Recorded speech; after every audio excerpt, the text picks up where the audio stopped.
दानवीर कर्ण। कर्ण कुंती का पुत्र था। पांडु के साथ कुंती का विवाह होने से पहले ही इसका जन्म हो चुका था। इसके जन्म की कथा बड़ी विचित्र है। राजा कुंतीभोज ने कुंती को पाल पोस कर बड़ा किया था। राजा के यहाँ एक बार महर्षि दुर्वासा आए, कुंती से उनका बड़ा सत्कार किया और जब तक वे ठहरे उन्हीं की सेवा शुश्रूषा में रही। इसकी इस श्रद्धा भक्ति से प्रसन्न होकर महर्षि ने उसे वर दिया कि वह जिस देवता को मंत्र पढ़कर बुलाएगी वही आ जाएगा और उसको संतान भी प्रदान करेगा। कुंती ने नादानी के कारण महर्षि के वरदान की परीक्षा लेने के लिए सूर्य नारायण का आवाहन किया। बीएस उसी क्षण सूर्यदेव वहां आ गए। उन्हीं के सहवास के कारण कुंती के गर्भ से कर्ण का जन्म हुआ। जब पिटारी में रखकर इस शिशु को उसने फेंक दिया तो वह पिटारी बहती हुई आगे पहुंची। वहां अदिति ने कौतूहलवश उसे उठा लिया और खोलकर देख तो उसमें एक जीवित शिशु देखकर वह आश्चर्य करने लगा। अदिति उस शिशु की निरीह अवस्था पर करुणा करके उसे अपने घर ले आया और उसका पालन पोषण करने लगा। उसने उसे अपनी संतान समझा। बालक के शरीर पर कवच कुंडल देखकर उसको और भी अधिक आश्चर्य हुआ और तभी उसे लगा कि वह बालक कोई होनहार राजकुमार है। उसने उसका नाम वसुसेन रखा। वसु का अर्थ है धन। कवच कुंडल रूपी धन उसके पास था। विधाता ने ही उसको इसे दिया था, इसलिए उसका नाम वसुसेन उचित ही था। वसुसेन जब कुछ बड़ा हुआ तो उसने शास्त्रों का अध्ययन करना आरंभ कर दिया। वह सूर्य का उपासक था। प्रातः काल से लेकर संध्या तक वह सूर्य की उपासना ही किया करता था। दानी भी बहुत बड़ा था। उपासना के समय कोई भी आकर उससे जो कुछ भी मांगता वह बिना हिचकिचाए उसको दे देता था। अमूल्य से अमूल्य वस्तु से उसको मोह नहीं था। उसका गौरव तो दानवीर कहलाने में था और अपने कृत्यों से उसने वास्तव में ये सिद्ध भी कर दिया कि वह दानवीर था। उसके समान दानी कौरवों और पांडवों में और कोई नहीं था। उसका परिचय तो हमें उस समय मिलता है जब इंद्र ब्राह्मण का वेश धारण करके उसके पास उसकी अमूल्य निधि कवच कुंडल मांगने गया था। उस समय कर्ण ने देवराज का स्वागत किया था और सहर्ष अपने कवच कुंडल उतार कर दे दिए थे। दान करते समय अपने हित या अहित विचार वह नहीं करता था। यद्यपि सूर्य भगवान पहले उसे मना कर चुके थे कि वह इन कवच कुंडलों को किसी को भी न दे, लेकिन दानवीर कर्ण किसी याचक को निराश करके वापस लौटाना तो जानता ही नहीं था। कर्ण के इस साहस के कारण ही उसका नाम वैकृतन पड़ा था। यदि इस कवच कुंडलों को वह नहीं देता तो कोई भी योद्धा उससे युद्ध में परास्त नहीं कर सकता था। इंद्र ने अर्जुन के हित के लिए ही इनको मांगा था, क्योंकि इनके बिना अर्जुन कभी भी उसे नहीं हरा सकता था। फिर भी उसके इस अद्वितीय गुण से प्रभावित होकर इंद्र ने उसको एक पुरुषघातिनी अमोघ शक्ति दी। उस शक्ति से सामने का योद्धा किसी भी हालत में जीवित नहीं बच सकता था और उसको कर्ण ने अर्जुन के लिए रखा था। लेकिन श्री कृष्ण ने चाल चली और कर्ण की उस शक्ति को घटोत्कच पर चलवाकर अर्जुन के जीवन पर आए इस खतरे को सदा के लिए मिटा दिया। घटोत्कच, जो आकाश में विचरण करके कौरवों पर अग्नि की वर्षा कर रहा था और जिसने एक बार तो सारी सेना को पूरी तरह विचलित कर डाला था, शक्ति लगते ही निर्जीव होकर पृथ्वी पर गिर पड़ा। धनुर्विद्या में कर्ण अर्जुन के समान ही कुशल था। एक बार जब महाराज धृतराष्ट्र की आज्ञा से कौरव पांडवों की अस्त्र शिक्षा की परीक्षा के लिए एक समारोह किया गया था, तो अर्जुन ने अपने अस्त्र शिक्षा के कौशल से सबको चकित कर दिया था। उसने ऐसी ऐसी क्रियाएं कर दिखाई थी कि किसी भी योद्धा की हिम्मत नहीं होती थी कि उसका जवाब दे सके। एक विजेता की तरह के कौशल दिखाकर वह प्रशंसा लूट रहा था। दुर्योधन उस समय हतप्रभ सा होकर चुपचाप बैठा था। अर्जुन का सा कौशल दिखाना उसके सामर्थ्य के भी बाहर था। उसी समय कर्ण वहां आ पहुंचा और उसने मैदान में आकर अर्जुन को ललकारा, अर्जुन, जिस कौशल के बल पर तू यहाँ सबको चकित कर रहा है और सभी से प्रशंसा लूट रहा है, उसे मैं भी करके दिखा सकता हूँ। ये कहकर उसने धनुष पर बाण चढ़ाकर वही सब कुछ कर दिखाया जो अर्जुन ने किया था। चारों ओर से कर्ण की जय जयकार होने लगी। दुर्योधन का चेहरा अर्जुन के प्रतिद्वंद्वी को देखकर खिल उठा। उसने उसे हृदय से लगा दिया। उसने उसे अर्जुन के साथ द्वंद्व युद्ध करने के लिए प्रेरित किया। दुर्योधन की बात मानकर उसने अर्जुन को इसके लिए चुनौती दी। अर्जुन द्वंद्व युद्ध के लिए तैयार हो गया। अब झगड़ा बढ़ने की आशंका थी, इसलिए कृपाचार्य ने बीच में हस्तक्षेप करते हुए कहा कि राजकुमार के साथ राजकुमार का ही द्वंद्व युद्ध हो सकता है। चूंकि कर्ण सूत के द्वारा पाले हुए हैं, इसलिए इनके गोत्र कुल आदि का ठीक पता न होने के कारण इनको अर्जुन से द्वंद्व युद्ध करने का अधिकार नहीं है।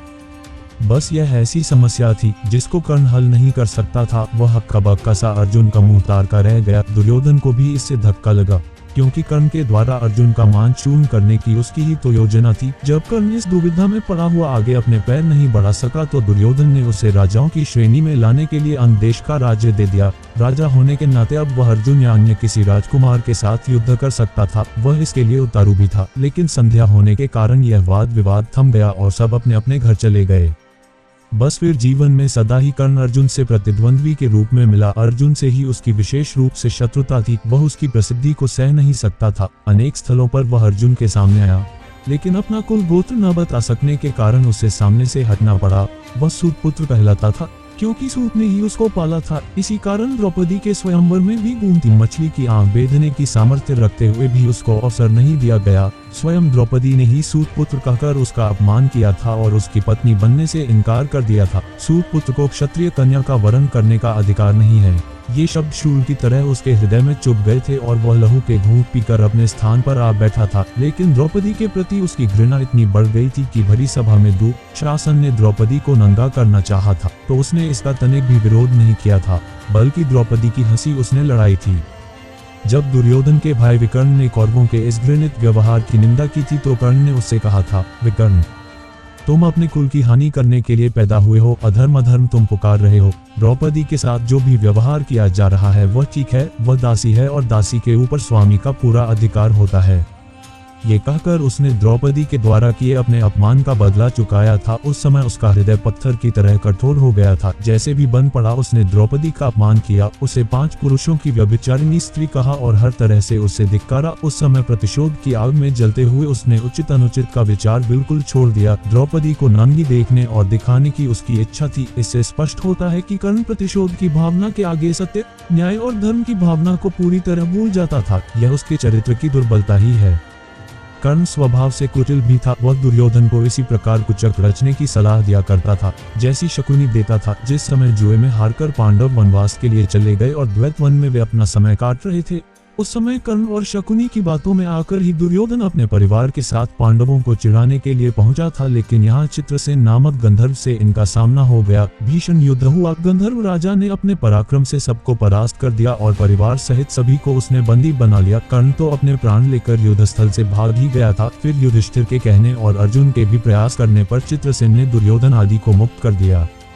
कर्ण अहंकारी भी बहुत था। उसे अपने पराक्रम पर बड़ा घमंड था और बार बार दुर्योधन को प्रसन्न करने के लिए वह कहा करता था कि वह एक क्षण में ही अर्जुन को मार गिराएगा। इसके लिए भगवान परशुराम द्वारा सिखाए हुए अपने अस्त्र कौशल की दुहाई देता था। यहाँ तक कि भीष्म पितामह, गुरु द्रोणाचार्य आदि के सामने भी वह अपनी शेखी बघाड़ने से बाज नहीं आता था।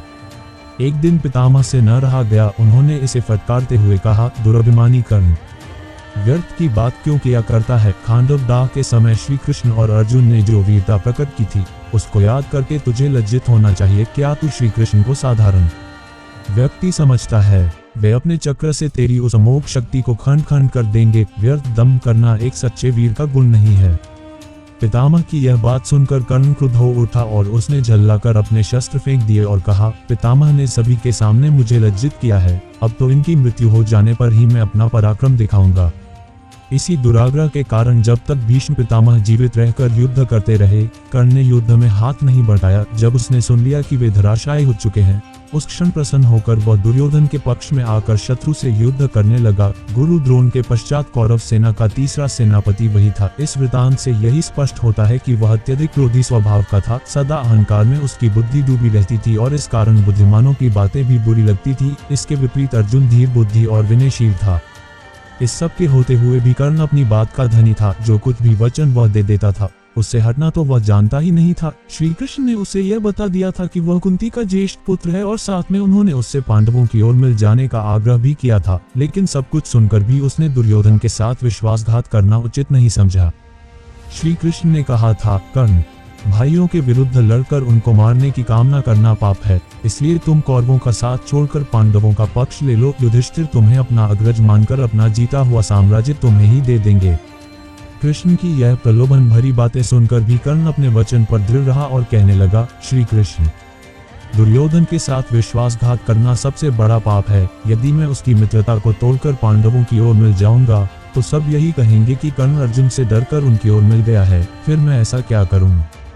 मेरी माँ ने तो मुझे मारने का सारा प्रबंध कर दिया था। सूत ने ही मुझे उठाया और पाला, इसलिए वे ही मेरे पिता तुल्य हैं। सूतों के साथ मैं कई यज्ञ भी कर चुका हूँ और मेरा विवाह संबंध भी सूतों के परिवार में ही हुआ है। फिर मेरा पांडवों से क्या संबंध रहा? धृतराष्ट्र के घराने में ही दुर्योधन के आश्रित मैं रहा हूँ और 13 वर्ष तक मैंने उन्हीं का दिया हुआ राज्य किया है। फिर कैसे उनके साथ विश्वासघात कर दूं? दुर्योधन को मेरे ऊपर पूरा विश्वास है, मेरे कहने से ही तो उसने इस युद्ध को मोल लिया है और अर्जुन के प्रतिद्वंद्वी के रूप में दुर्योधन की आशाएं मेरे ऊपर ही तो लगी हुई हैं। इस परिस्थिति में अपने आश्रयदाता और मित्र दुर्योधन को छोड़कर मैं कभी पांडव पक्ष में नहीं मिल सकता। फिर यदि एक बार मैं मिल भी गया तो युधिष्ठिर जो राज्य मुझे देगा उसे अपने वचन के अनुसार मुझे दुर्योधन को देना होगा, इससे तो पांडवों का सारा प्रयत्न ही निष्फल चला जाएगा। ये सभी कुछ सोच विचार कर मैं निश्चय पूर्वक कहता हूँ कि मैं मित्र दुर्योधन का साथ छोड़कर और किसी पक्ष में नहीं मिल सकता, लेकिन हाँ यह वचन अवश्य देता हूँ कि युद्ध में मेरा प्रतिद्वंद्वी केवल अर्जुन ही है, उसके सिवा किसी पांडव का वध मैं नहीं करूंगा।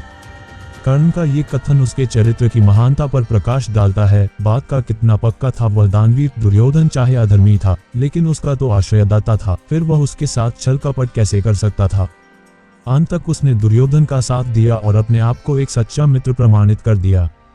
कर्तव्य के प्रति कर्ण पूरी तरह कठोर था। वह युधिष्ठिर तथा अर्जुन की तरह सहृदय नहीं था कि पांडवों के विषय में ये ज्ञात होते ही कि ये उसके भाई हैं, युद्ध करना बंद कर दे। एक बार मन में दृढ़ संकल्प करके उसको पूरी तरह निभाना ही उसके जीवन का उद्देश्य था। दुर्योधन की सहायता करना उसका कर्तव्य था।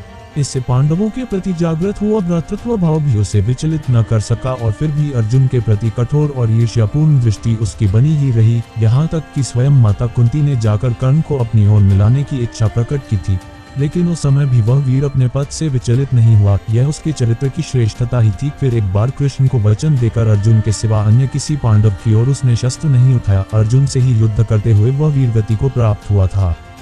महाभारत युद्ध में भी उसकी वीरता देखकर स्वयं श्री कृष्ण उसकी प्रशंसा करने लगे थे। कितनी ही बार वह अर्जुन के रथ को पीछे हटा देता था। जब तक वह सेनापति रहा, अर्जुन बार बार उसके प्रहारों से विचलित हो उठता था। उसकी समझ में नहीं आता था कि वह कैसे इस परम योद्धा को परास्त करे। अंत में पूरी तरह निराश होकर उसने कृष्ण की ओर देखा। कर्ण के रथ का पहिया जमीन में धंस गया था। वह उसे निकालने का प्रयत्न कर रहा था।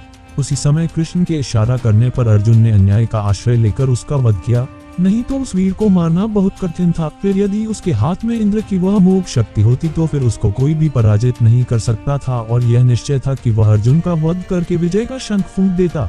लेकिन विधाता की यही गति थी। अमोघ शक्ति को वह पहले ही घटोत्कच पर चला चुका था। अब उसके पास विशेष अस्त्र कोई नहीं था। फिर भी बड़ी कठिनाई से अर्जुन उसे मार पाया था। महाभारत में जहाँ भी उसके पराक्रम का वर्णन आया है, वहाँ अर्जुन के बराबर ही उसको पराक्रमी माना गया है और था भी वह इतना ही पराक्रमी।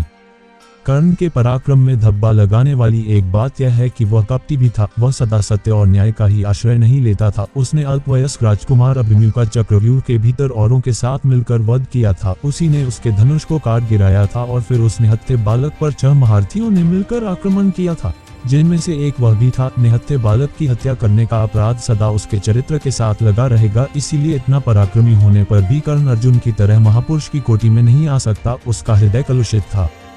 इस तरह कर्ण के चरित्र पर दृष्टिपात करने से मालूम होता है कि वह किसी दृष्टि से महान था और अपने किन्हीं व्यवहारों के कारण पतित भी था। उसकी महानता उसके दानवीर होने में है, उसके दृढ़ संकल्प होने में है, उसके अपने मित्र और आश्रयदाता के विश्वास पात्र होने में है। लेकिन छल और कपटपूर्ण व्यवहार, व्यर्थ का दम्भ और क्रोध उसके चरित्र की गरिमा को कम करते हैं।